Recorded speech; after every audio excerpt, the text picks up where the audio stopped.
Welcome to Biomaterials. Today we're going to talk about the foreign body response.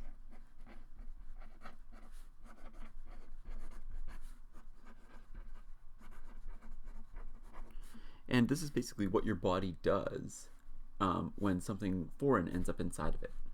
And in particular, we're going to focus today on if something enters our body through injury. And not necessarily injury in the sense that, like, we get like a wound or something like that, although this is certainly what your body does, but also this is, the method of how your body responds to injuries is basically the same as how it responds to some implant being placed via surgery. So we're going to sort of focus on the injury or surgery method. So basically, if something somehow gets inside of us, our body recognizes it as foreign. Obviously, this is something that we evolved to have, so it's advantageous from an evolutionary perspective, but can sometimes be beneficial or sometimes be problematic in the context of biomaterials. So the first thing we're going to talk about is the steps of the foreign body response, which I'll abbreviate FBR for foreign body response. So there are essentially 4 steps to this process, 4 sort of distinct processes that kind of lead to one another. So the first is protein absorption,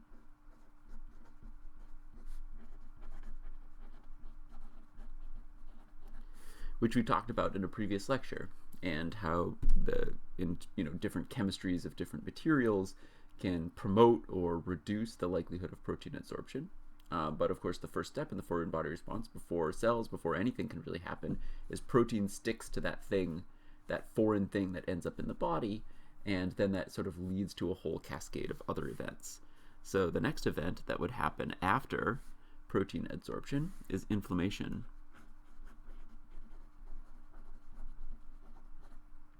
Or basically, we've all certainly experienced inflammation in response to certain injuries. There's often swelling. Other chemicals and cells show up at the injury site, and we'll talk about that in a little bit more detail. In a prolonged state of inflammation, this can develop in the formation of a foreign body giant cell.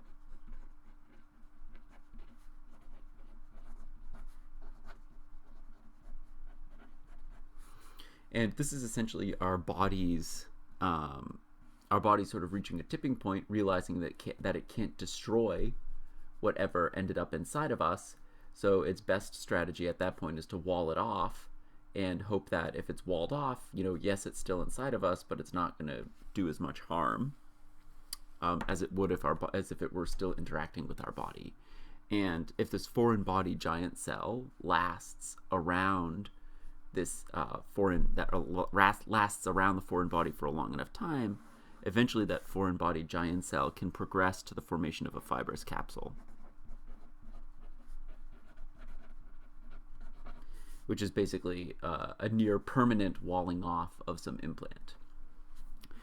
And from the perspective of biomaterials, we may want some of these things to happen, or we may not want some of these things to happen. So from this perspective of bioengineering, we can sort of take one of 2 routes with the idea of this foreign body response, and in particular its termination in the formation of a fibrous capsule. So we could embrace it, or we could try to counteract it. And in some cases, we may want this thing to happen, right? We may want the body to basically wall off our implant and have nothing to do with it, forevermore, right? For example, like if there's some structural component we want, like a stent or something like that, placed in the body, I don't want the body interacting with that. I just want that stent to keep the artery open and, us to go living on our lives. So there might be some circumstances where we want to embrace the foreign body response and its path all the way to a fibrous capsule. There might be other cases where we want to counteract the formation of a foreign body response. and eventually the formation of a fibrous capsule. So this might be cases like tissue engineering, right? If I want to create a replacement heart valve or a replacement ear or sort of any other sort of tissue engineered construct that needs to sort of hold some function within the body, cartilage, things like that, I would want to counteract a foreign body response because I don't want the body to wall off the implant. I want the body to integrate with that implant, to populate it with its own cells, to integrate its host tissues and things like that. So under those circumstances, we don't want to embrace the foreign body response, but rather we want to counteract it. So there might be ways to interrupt at multiple stages throughout this foreign body response. So our idea is through engineering. So engineering, we can interrupt the foreign body response at any of these four processes. So how do we interrupt it? Well, the way that we can sort of interrupt protein adsorption is by altering the chemistry of the material.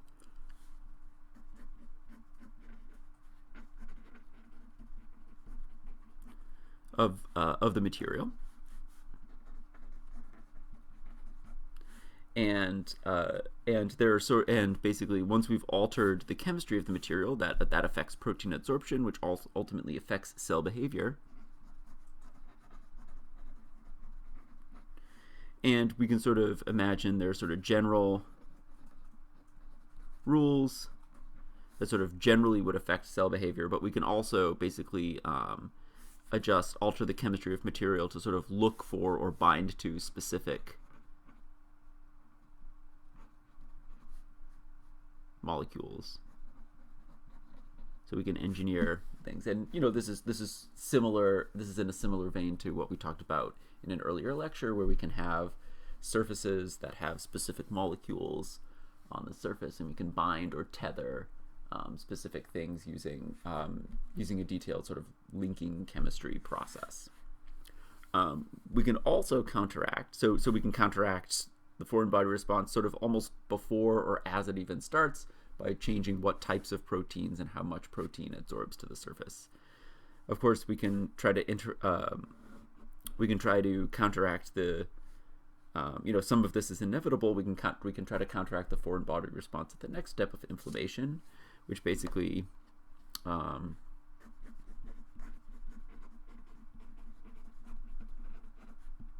we can try to alter how inflammation happens by blocking things that are pro-inflammatory.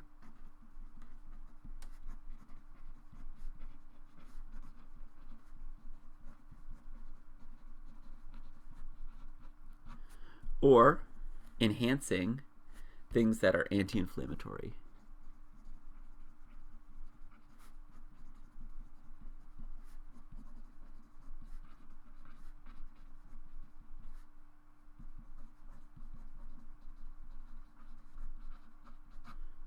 So we can choose to do one or the other, or both. So we can sort of interrupt the FBR at the stage of inflammation. Finally, if if sort of these two fail, we can try to interrupt the foreign body response at this third stage. And I'm gonna kind of lump the third and the fourth stage together. So either at the stage of the foreign body giant cell or at the stage of the fibrous capsule. What can we do to sort of alter things? At that point, we can basically we can choose to sort of go back almost to the level of protein adsorption to basically alter the chemistry. And it turns out that if you alter some chemistry, you can basically affect cell motility. Basically, you can make cells able to travel through a tissue engineered construct, for example, by changing the chemistry of this And this is sort of distinct from the chemistry affecting protein adsorption. This is a chemistry that sort of directly affects cell behavior in this way. And another way that we can sort of interrupt or affect the formation of the foreign body giant cell, or the fibrous capsule, is by changing the substrate geometry.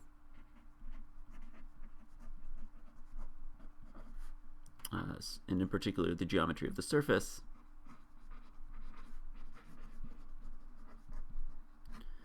And it turns out that this is basically something that we can change at the scale of cells. And it turns out that the sort of topology of the surface ends up affecting cell behavior, just as much as sort of many of these other things. So here we go, pretty beefy outline to today's lecture, but let's get started. So let's get started with discussing the steps of the foreign body response in the context of protein adsorption first.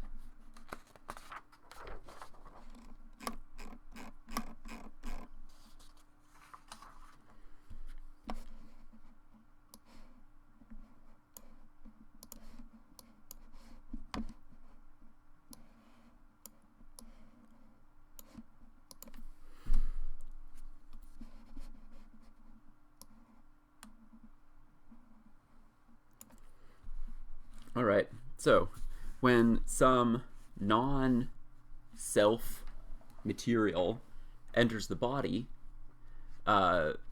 exactly how the body responds depends on the chemistry of the material inside. So when non-self materials enter, basically the body responds. And basically this is sort of from an evolutionary perspective. So from an evolutionary perspective,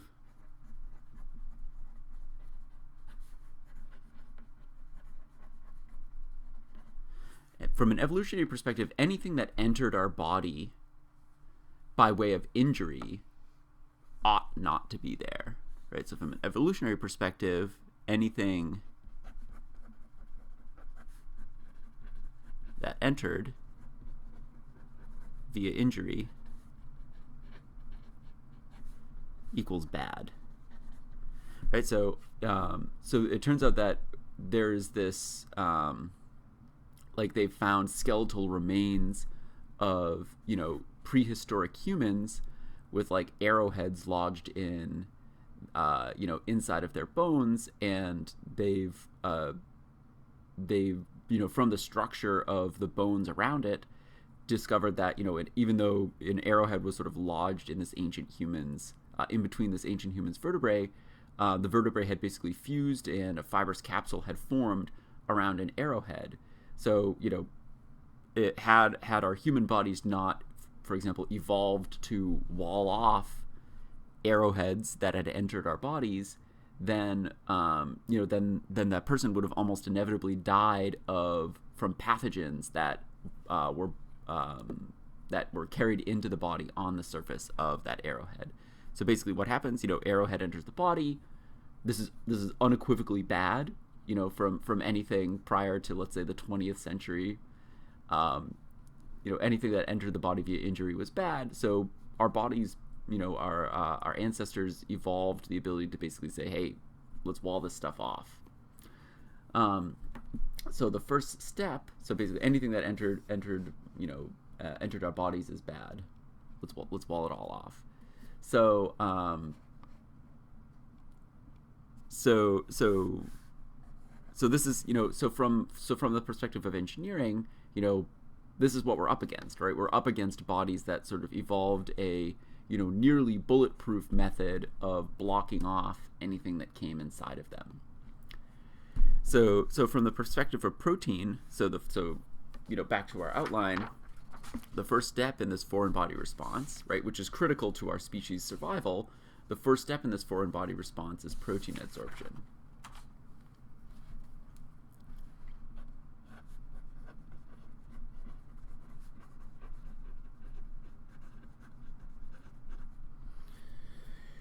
So if you remember, from a previous lecture, we basically have some surface of a foreign body,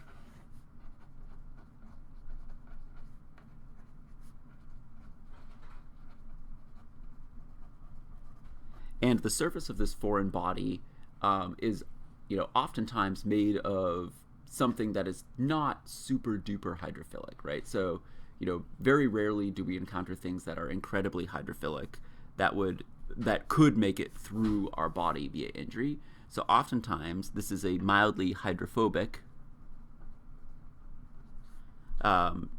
surface of some foreign body, right? Could be wood, could be stone, could be metal, could be something else. But, oftentimes it ends up something mildly hydrophobic. There are basically proteins in our blood or our or sort of other body fluid that normally would just sort of be floating around, just sort of dissolved in our blood or other fluids. But if these proteins in the blood sort of want to bridge the gap between a mildly hydrophobic surface from a foreign body and the rest of our relatively wet tissues around it, so they basically end up adsorbing to the surface where the hydrophobic parts of the protein stick to the hydrophobic foreign body, and the hydrophilic parts stick out to interact with the material. And depending on exactly what this foreign body is made of, so the chemistry of the foreign body affects amount and type of adsorbed protein.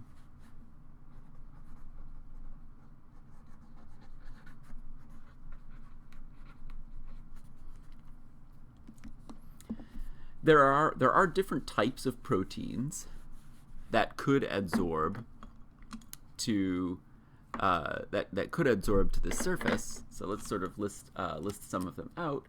Right? There's not just one type of protein that exists in all of our bodily fluids. So types of proteins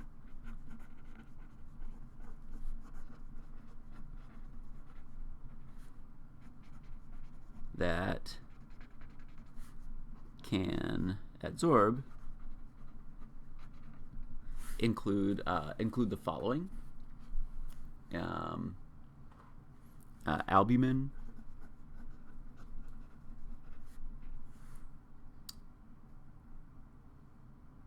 fibrinogen,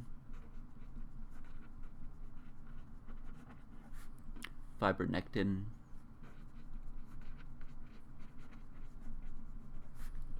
and if in particular, if this contacts with blood, complement.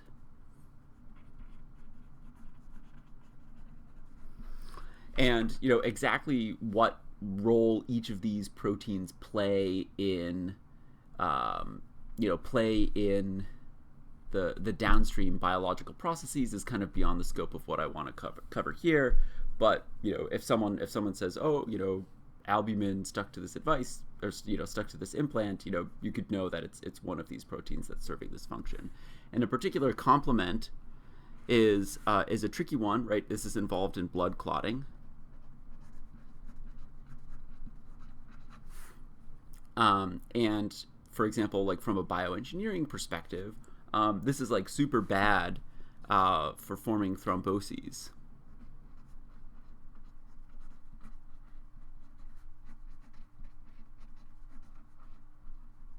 Right, so it could form a thrombosis,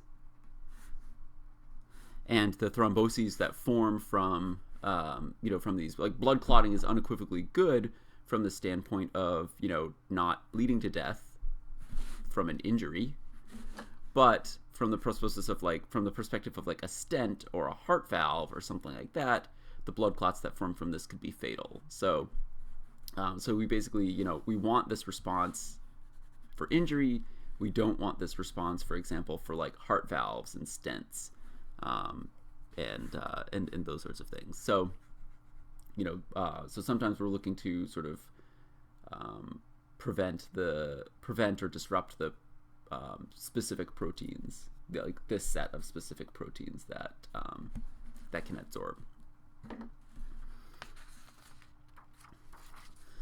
And so this is basically the first step is these proteins show up, and when these proteins show up and bond to the surface, they basically have one conformation in suspension, and they change they change their conformation when they adsorb to the surface. So the key thing is all of these, they basically change conformation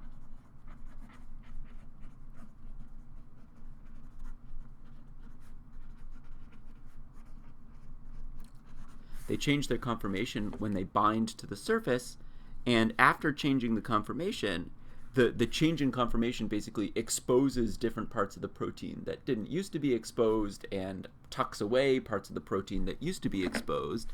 And this change in conformation essentially activates a cell signal. Then other proteins can bond to these proteins, or cells that interact with these proteins that are bound to the surface get their surface markers triggered, which then cascades in a whole set of signaling molecules that ends up, expressing certain genes and altering cell behavior. So the idea is they change their conformation when they're bound, and then that sort of activates signals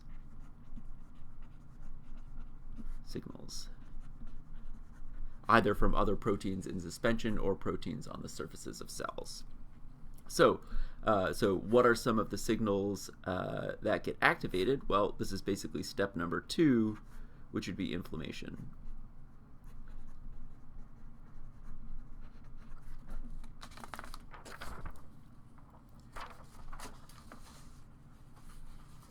Which is the next step in the foreign body response. So let's talk about inflammation for a little bit. We'll talk about inflammation a bit more in a future lecture when we talk about the immune system specifically, but I'll sort of briefly talk about it here. So what's happening during inflammation? Well, the proteins that adsorbed to that foreign body activate immune cells.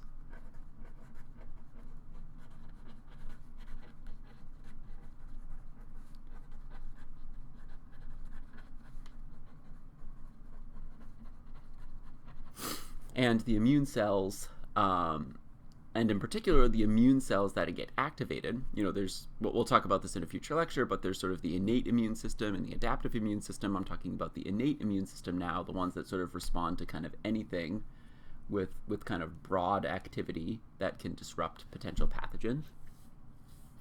But during protein adsorption, so-called chemokines are released.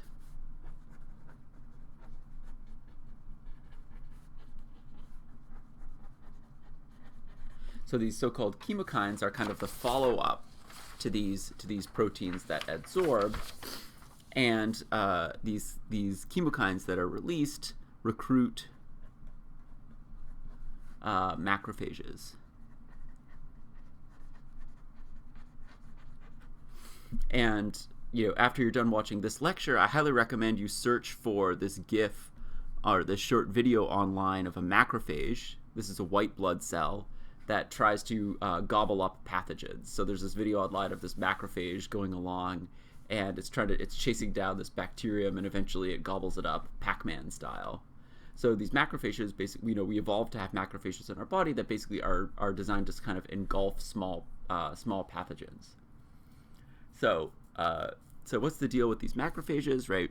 Let's imagine, we evolved to have macrophages to fight bacteria.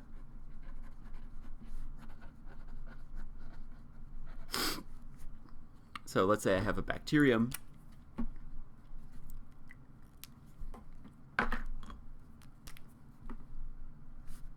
So let's say here, here's a little bacterium, If let to go unchecked, it could cause problematics. It could cause problems. But if I had a macrophage, the macrophage phagocytoses and engulfs the bacterium. So the macrophage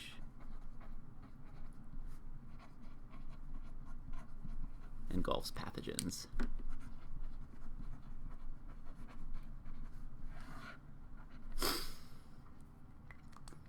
So for sort of fighting small stuff, these macrophages do a great job. And these macrophages are sort of only activated sort of into this, I'm going to go try to gobble up all of the junk around state when these chemokines are sort of triggered by the deposition of these proteins. So that basically triggers the macrophages to engage in this behavior. But imagine now, what happens if a macrophage encounters something bigger? So what if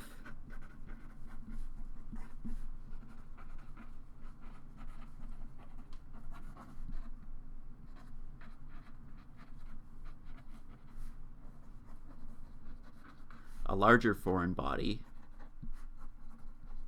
than a bacterium?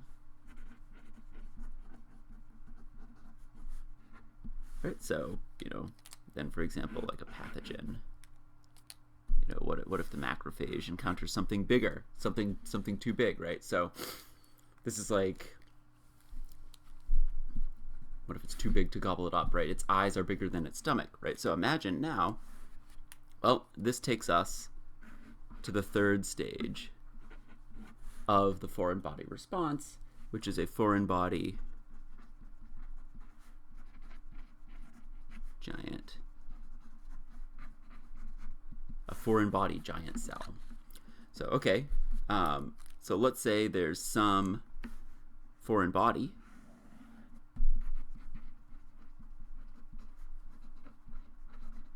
right here. For example, the arrowhead of that prehistoric human found.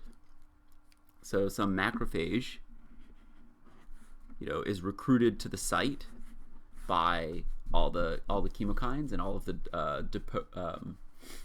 of the proteins that were deposited on the surface.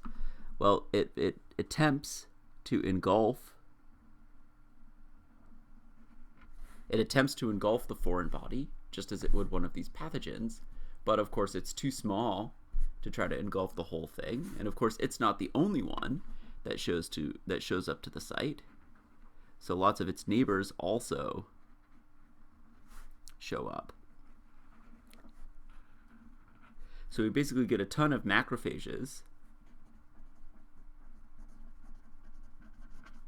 We get a ton of macrophages all trying to engulf this foreign body, but of course this foreign body is way too big for them to actually eat. So basically, so what happens enough? Well, eventually you get multiple layers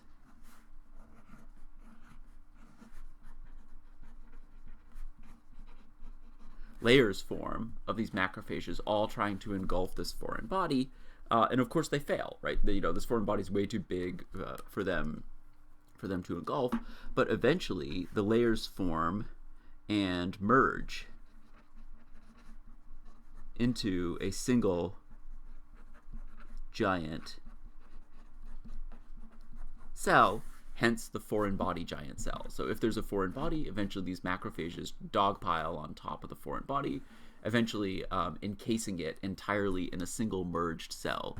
And this essentially acts, this single cell that's engulfing the whole foreign body is basically a barrier. Right? You can imagine if there were some pathogens that hitched a ride into the body on the surface of this foreign body, then those pathogens wouldn't be able to make it through this walled off set of macrophages, right? So basically, this from an evolutionary perspective is very helpful, right? It prevents pathogens from exiting through.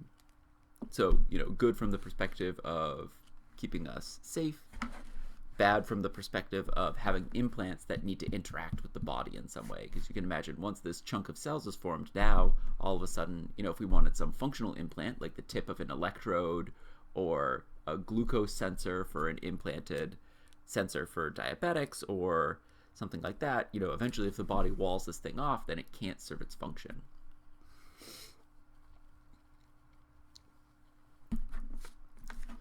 You can imagine this, it doesn't just stay like this forever. Eventually, even more cells could show up to the site. And that leads us to the fourth stage of the foreign body response. So basically, if the foreign body giant cell lasts for a while, then that it can develop into a fibrous capsule.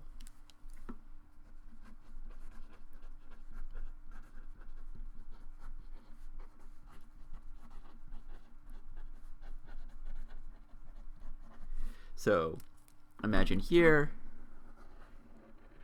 we basically had our foreign body.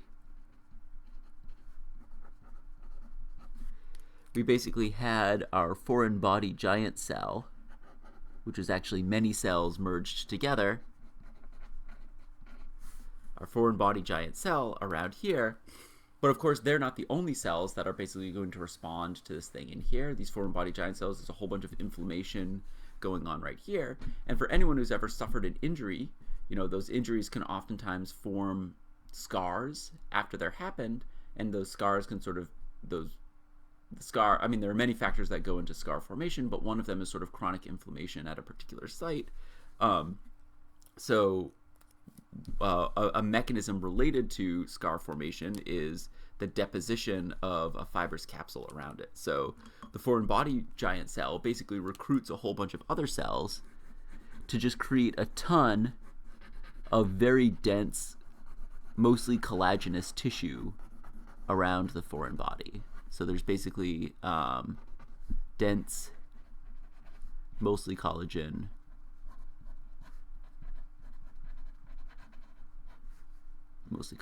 tissue.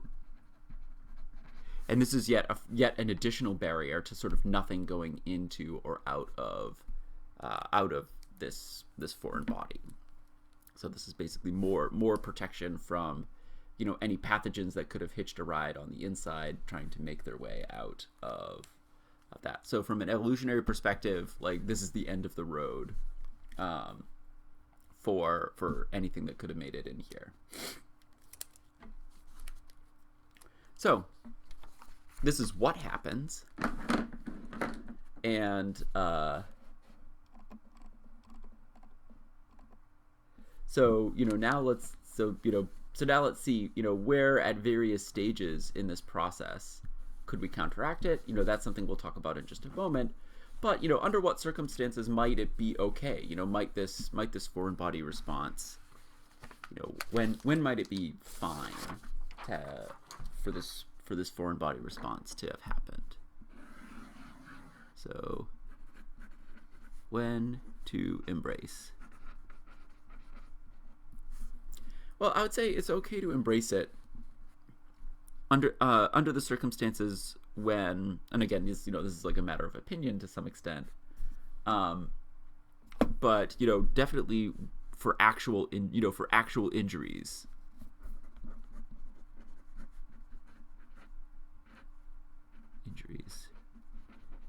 Right. So, for example, like a splinter. Right, if I'm reaching around in my wood pile and I get a little sliver of wood in my finger, it hurts. But pathogens could have hitched a ride on that on the way in. I want my body to wall that off, and then eventually that splinter will sort of make its way to the surface. If I don't get it out with the tweezers, eventually that body will, get that splinter it'll work itself all the way to the surface, and then I'll be able to get it out later. Arrowheads.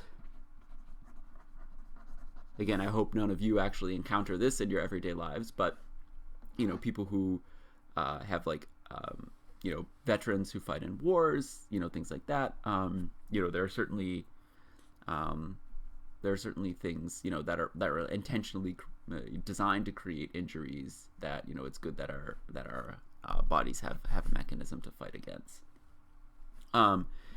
There might be cases where it's okay to embrace the formation of a fibrous capsule if we have a purely structural implant.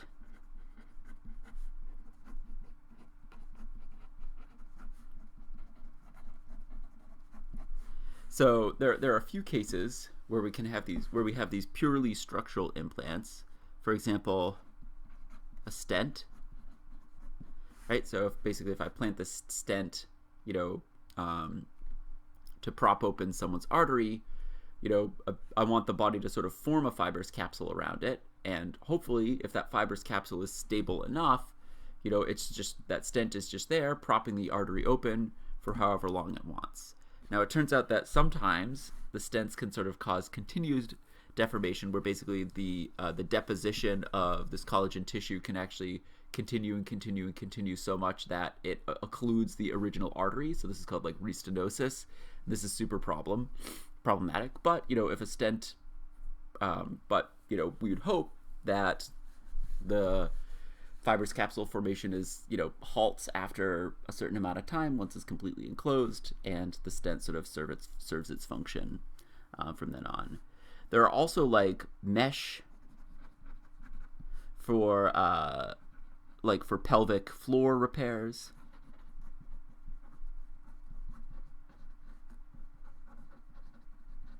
Where sometimes like the pelvic floor of someone could prolapse or hernia.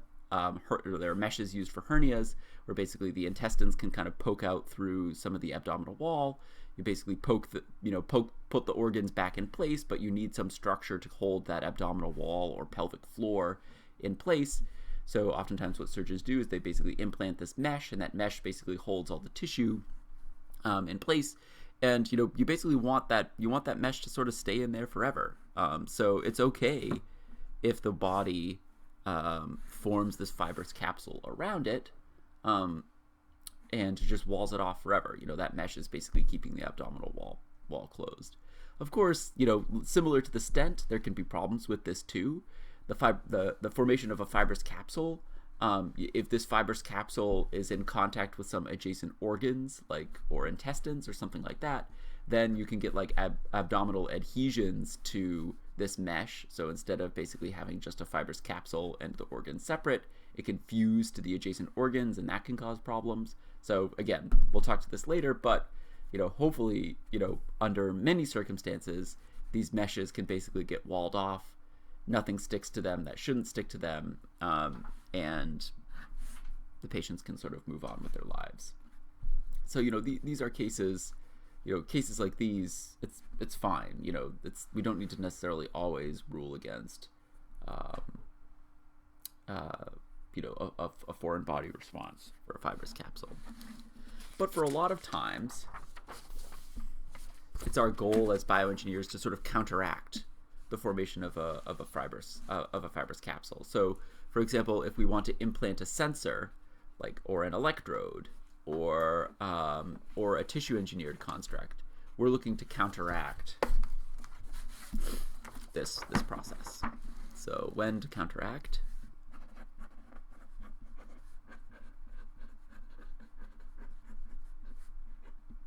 Well, there are a few examples for when we'd want to counteract. So electrodes.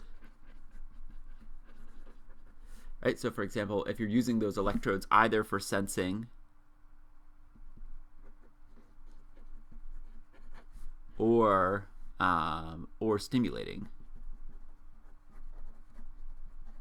and this could be sensing or stimulating muscle, nerves within muscles. This could also be sensing or stimulating nerves in the brain. In either case, if those electrodes get walled off with a dense collagen mesh, then all of a sudden you're sort of adding a resistor and a capacitor in between your electrode and the tissue you're trying to stimulate. And that can distort or slow down or even block entirely the electrical signals that you're looking to stimulate or sense. So that basically reduces the sensitivity of your device. Another case where we'd want to, and I guess pacemakers, pacemakers also apply, right? So pacemakers and everything. So yeah, we definitely don't want our electrodes to get blocked off. Another case where we'd want to counteract this effect is with drug delivery systems. So drug delivery implants. So one such drug delivery implant is the Nexplanon, which is basically it basically releases a hormone that is similar to the hormones that your body creates when you're pregnant. So basically, it's like a little baby. It's like a little arm baby. So it's basically a little plastic device that releases the hormones that are released during pregnancy. So your body thinks it's pregnant, so it chooses not to get pregnant again. But if your body has walled off the Nexplanon implant, and that basically blocks, this basically adds a barrier to diffusion.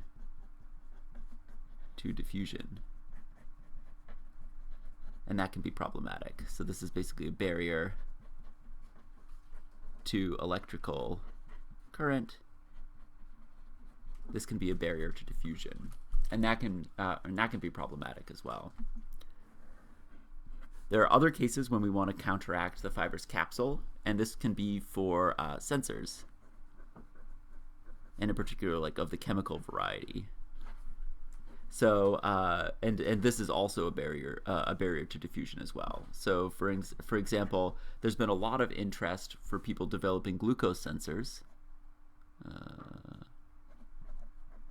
Right, so trying to measure blood glucose, but you can imagine, if you implant your glucose sensor, initially when there's nothing around it, it responds super well, nearly instantaneously to the blood that it might be in contact with. But if there were a formation of a fibrous capsule around it, the blood glucose could be fluctuating wildly. But by the time those high or low levels of glucose actually diffuse through the fibrous capsule to the sensor, your sensor barely notices it. So, it turns out that basically if you wanted to plot, glucose versus time, the actual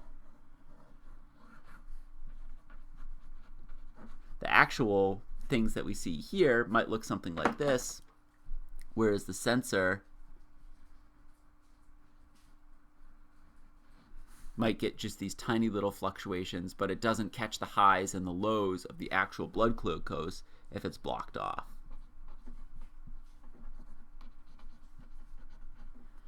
And that fibrous capsule can really mess things up.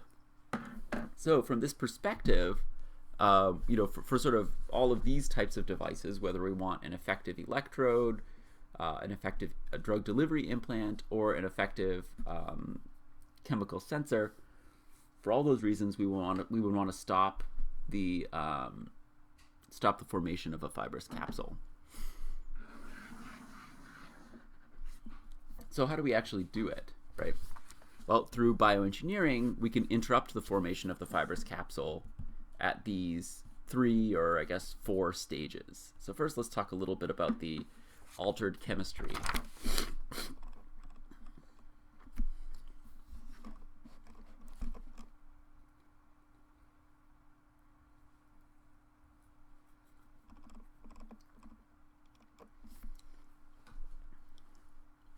So, how do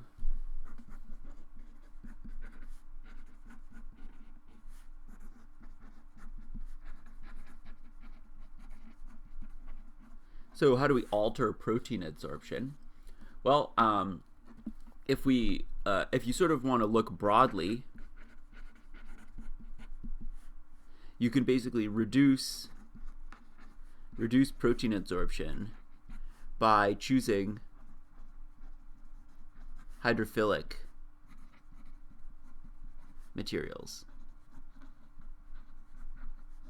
So as we talked about in a previous lecture, and as we talked about in the beginning of this lecture, if it's a hydrophobic surface that causes proteins to adsorb to it, if instead you have a hydrophilic surface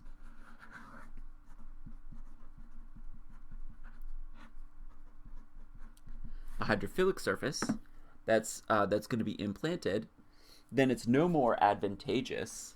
It's no more advantageous for those proteins to remain in solution than to adsorb on the surface. So basically, there's no sort of energetic or entropic benefit, right? So there's basically no reason for these to, if the water wants to stick to the hydrophobic implant more than the protein does, the proteins basically never, there's never any reason for them to adsorb. So there's basically no reason to adsorb if water sticks more than the protein. And basically, the more polar the material is, the more hydrophilic it is, so the more water wants to stick. The more water wants to stick, the less protein sticks. So basically, by choosing your implants to be either coated in or made of something that's very hydrophilic, i.e. polar, then you can reduce protein absorption almost entirely.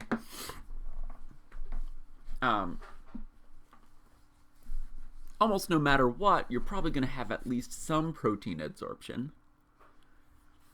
So more specifically,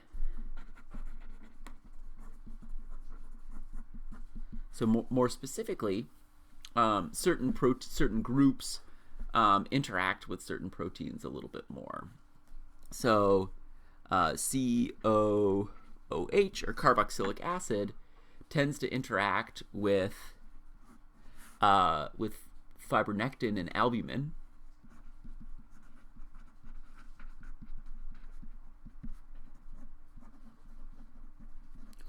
And this has the result of tending to, not entirely, but tending to lower the immune response. And in particular, the inflammation. So basically, carboxylic acid groups interact. Again, the details are sort of beyond the scope of what we can cover here, but carboxylic acids tend to interact with fibronectin and albumin such that inflammation is reduced, and hence the formation of a fibrous capsule would reduce. And for example, something on the opposite, like a CH3, like a methyl group, if you remember, these are basically very hydrophobic, which basically these tend to cause an aggressive immune response, because basically all of the junk sticks, tons of junk sticks to this in a way that that do it. Now, if you want to be even more specific, than this,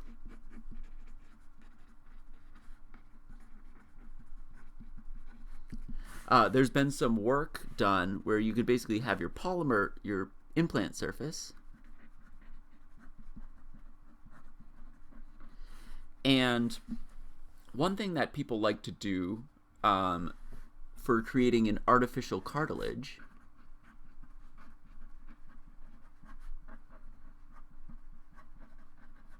is to try to get that cartilage to have the same polysaccharide brushes. So remember, if you go all the way back to the lecture on natural polymers and polysaccharides, one of the polysaccharides was hyaluronic acid.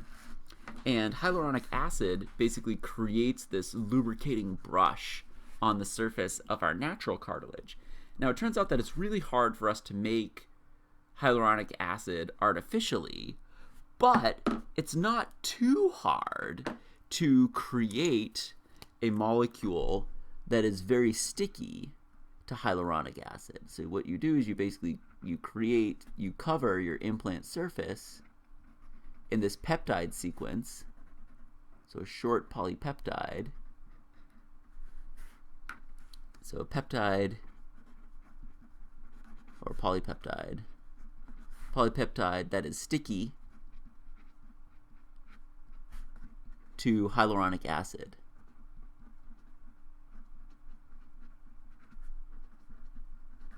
So what happens? Well, if you make this polypeptide that's very sticky to hyaluronic acid specifically, then nothing else really, or some things might bond a little bit to the surface, but eventually when the hyaluronic acid comes along, it is just the perfect fit for these spots that you've created, and the hyaluronic acid just sort of sits in there.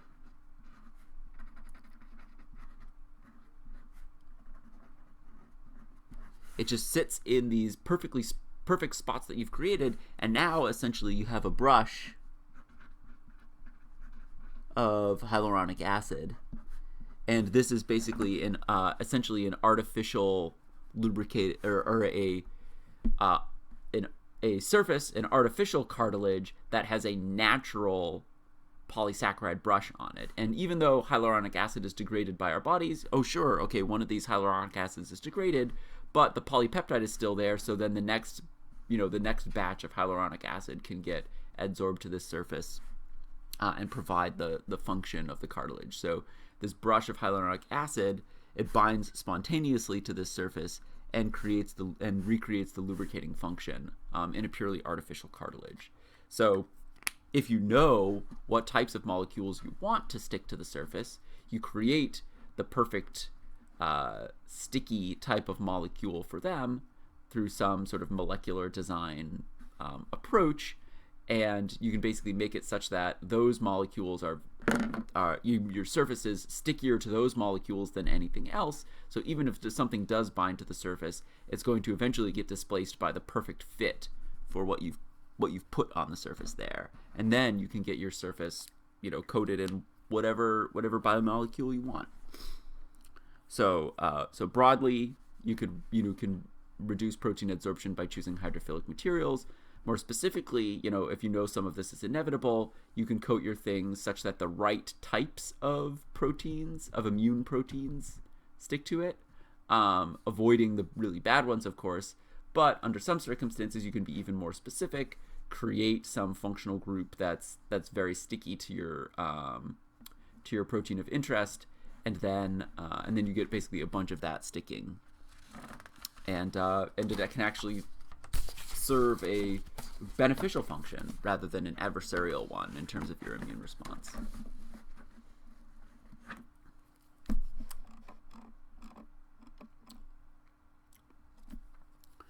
So let's talk a little bit about how we might be able to interrupt inflammation.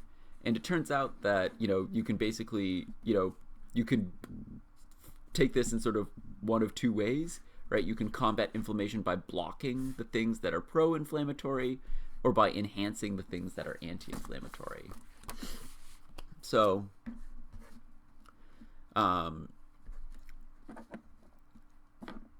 basically there are drugs.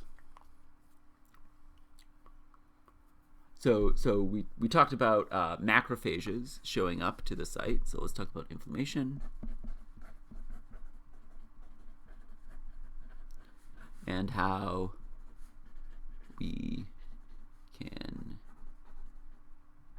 change it. So inflammation at the site. There are pro-inflammatory macrophages at the implantation site, right? And eventually it's these macrophages, it's these pro-inflammatory macrophages that are going to engage in this behavior, the thing there, and these are recruited and activated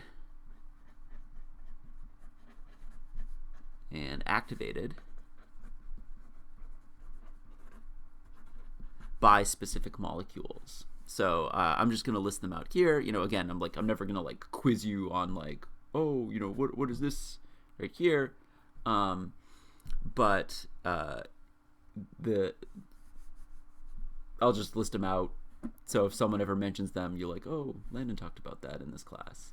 So interleukin, 1 through 6, TNF alpha. This stands for tissue necrotic factor. Right, so obviously necrosis is like the unplanned, unregulated cell death, right? So it's understandable that tissue necrotic factor alpha would be associated with pro-inflammatory macrophages. Reactive oxygen species can be associated with inflammation, and MMPs. These are matrix metalloproteases.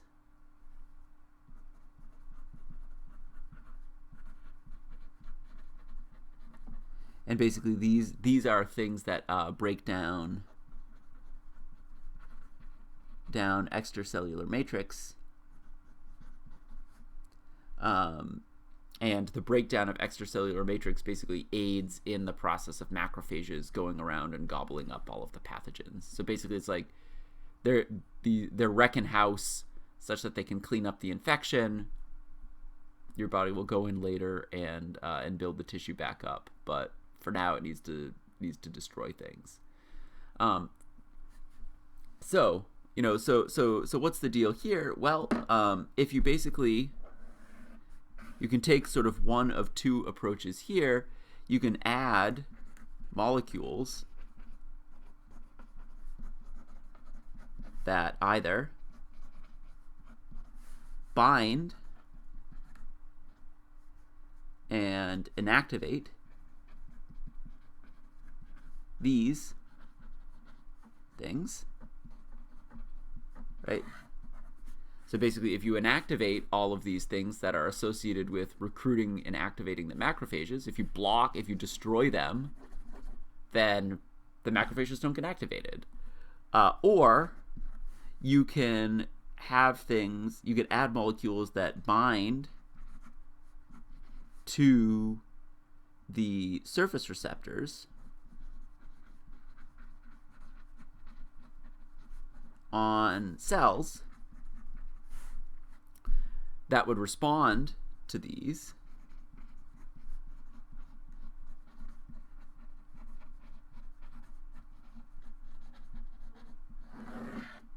So basically the cells that, the cells have surface receptors that would respond to all of these things.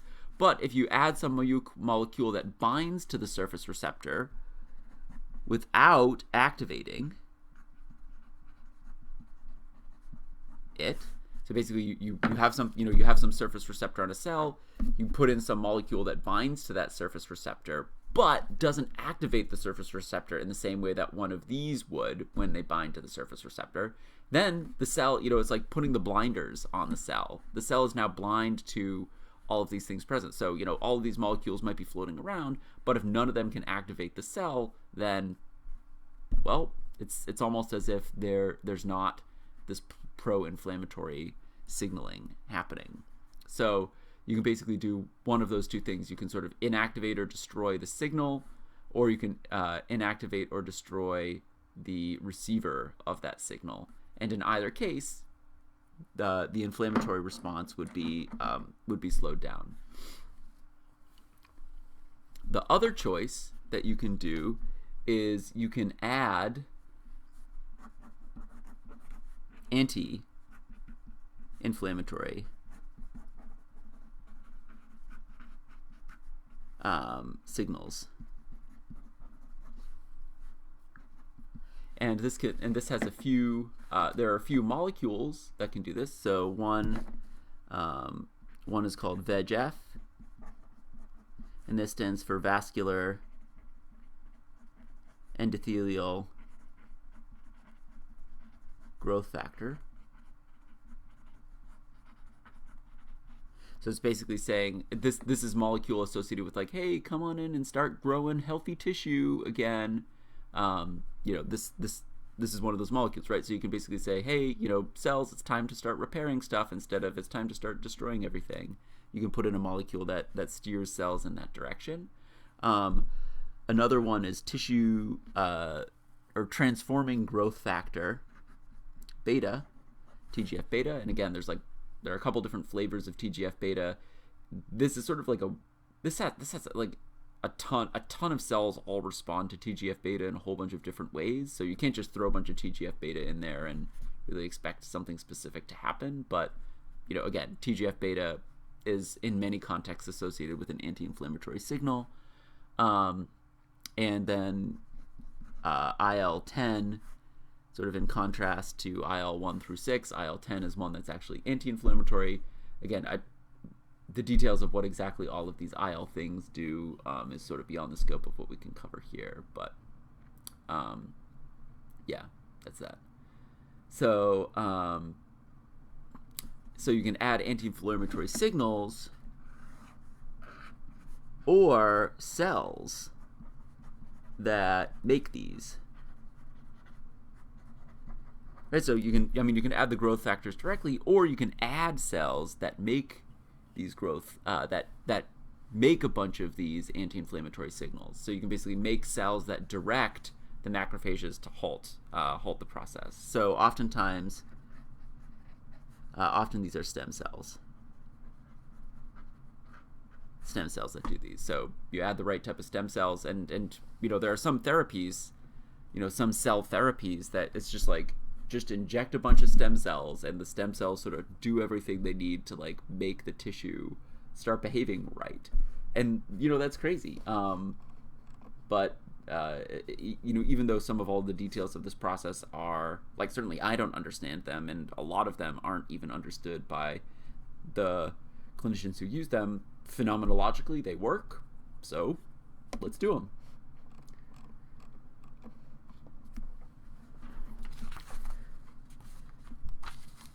So block the things that are pro-inflammatory or enhance the things that are anti-inflammatory. More than just taking your ibuprofen. So finally, let's talk about how we can potentially disrupt the foreign body giant cell, or the fibrous capsule. So you remember inflammation, the macrophages that show up, eventually they'll start forming this foreign body giant cell, where basically they start off in their rounded shape, and they flatten themselves out as they dogpile onto the foreign body. Is there a way to disrupt that? And in particular, are there the two ways that we can basically alter the chemistry are sort of adjusting the cell motility, or by adjusting the surface substrate geometry.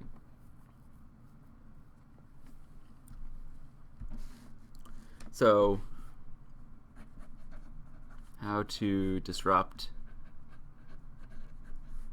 the formation of the foreign body giant cell and the fibrous capsule. Well, first is you can basically create, for example, for tissue engineering,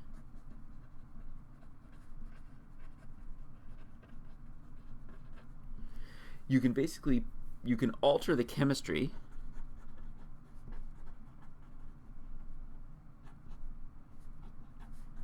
to recruit the right type of cells. So in a way, not entirely dissimilar to the idea that that we could have a molecule for this, for example, for the HA bind, we basically had our implant surface. We had a molecule that was very sticky to hyaluronic acid and not particularly sticky to anything else, and this allowed us to sort of recruit the right type of molecule. There are other types of polypeptide sequences on an implant surface.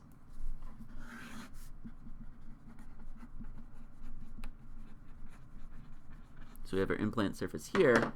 There are other types of peptide sequences that basically recruit the right type of cell. So one of these recruitments, if you dust off your biochemistry notes or something like that, you'll remember each amino acid has a letter associated with it. And one of these sequences of amino acids, so amino acid sequence, is RGD, RGD, RGD, and it turns out that this like RGD, RGD, RGD basically repeated over and over and over again. Cells can bind to this. So cells can bind to this. And it's not just the cells, and it's not just these sort of like macrophages that can bind to it, but cells that are that can that are responsible for like building and reforming functional tissue. So cells for forming functional tissue. So you wouldn't necessarily want to do this for any implant, but in particular you'd want to do this, for example, for tissue engineered scaffolds.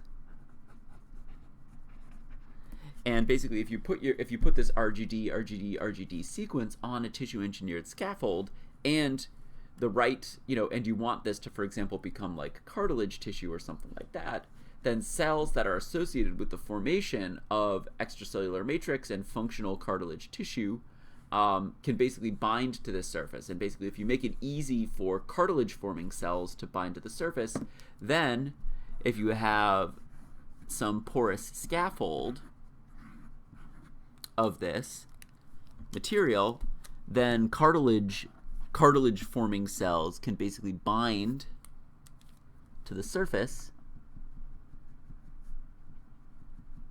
and they can make their way deep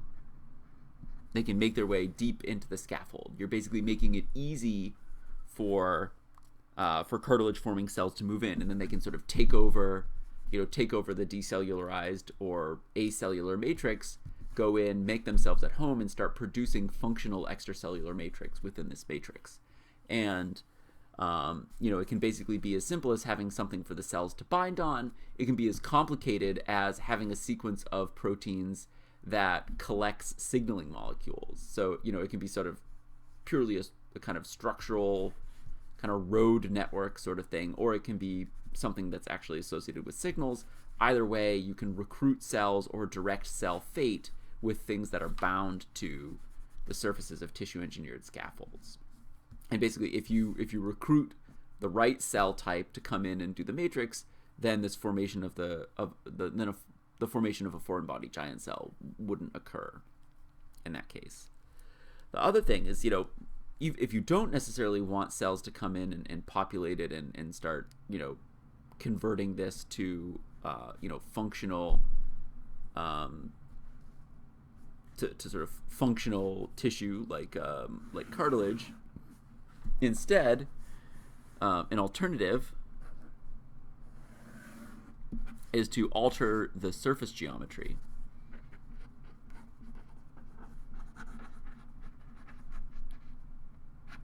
So we can alter the surface geometry. So imagine a macrophage. So we said, imagine a macrophage, right? It's something like this.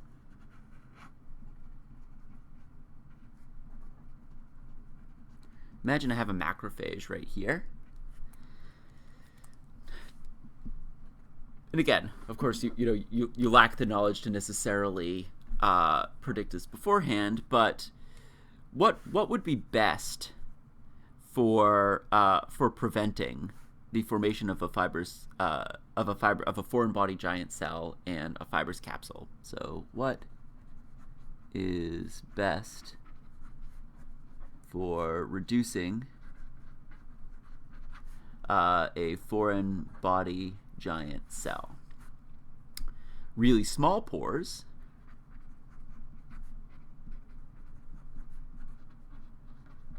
compared to the size of a macrophage, or really large pores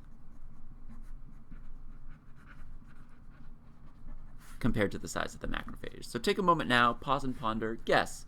how would a macrophage respond to really small pores, really large pores?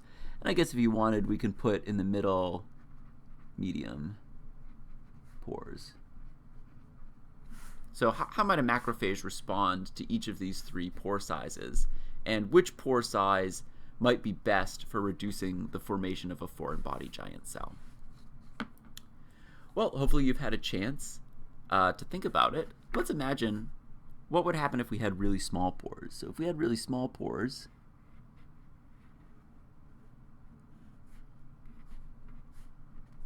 imagine my substrate looks like this. All right, so this is small pores. So if we had really small pores, a macrophage would have no problem. A macrophage would have no problem coming down to the surface, lying itself out flat, and this would result, and then multiple ones could do this, and we get a foreign body giant cell, which could make us sad. Now imagine I had really large pores. Well, if I had really large pores,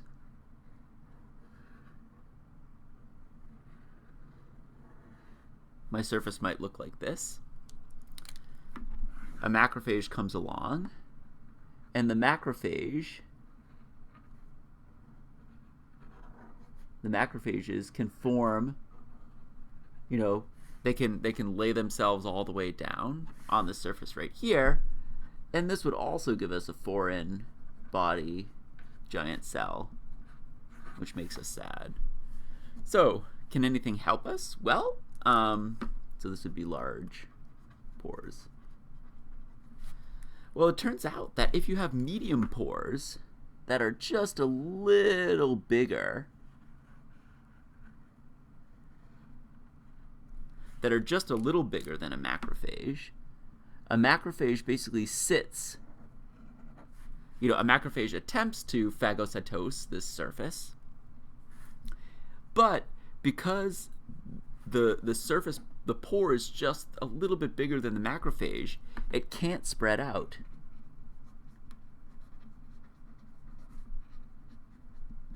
And what does that mean? Well, the foreign body, the signaling associated with the dog pile in the foreign body giant cell only really happens after spreading. So this basically halts the foreign body giant cell formation and prevents the eventual signaling cascade that would lead to a fibrous capsule. So it turns out that if you wanted to do something like create a blood glucose sensor that maintained its responsiveness, it actually would be beneficial to coat that sensor in a porous coating where the pore size was similar to the macrophages. And basically that means that the macrophages can sit in the pores, but they can't ever form a foreign body giant cell to surround it and then eventually form a fibrous capsule around it. So that basically means that your molecules, your glucose, can still freely diffuse through this this fibrous layer, this porous layer. So this porous coating can basically keep the functionality of a glucose sensor, of an implanted glucose sensor, for much longer timescales. And it turns out that the author of the textbook for this course, Buddy Ratner, is actually one of the pioneers for some of this research. So this is some cool stuff. So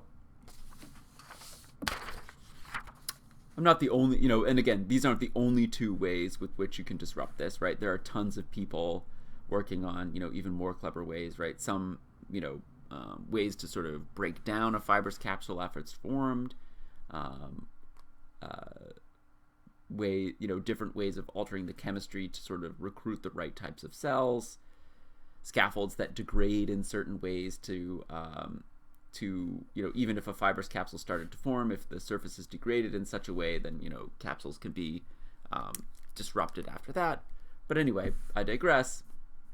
Hopefully this lecture has given you an overview of what the foreign body response is to tissue injury or surgery in terms of the placement of an implant, and how we can sort of bioengineer certain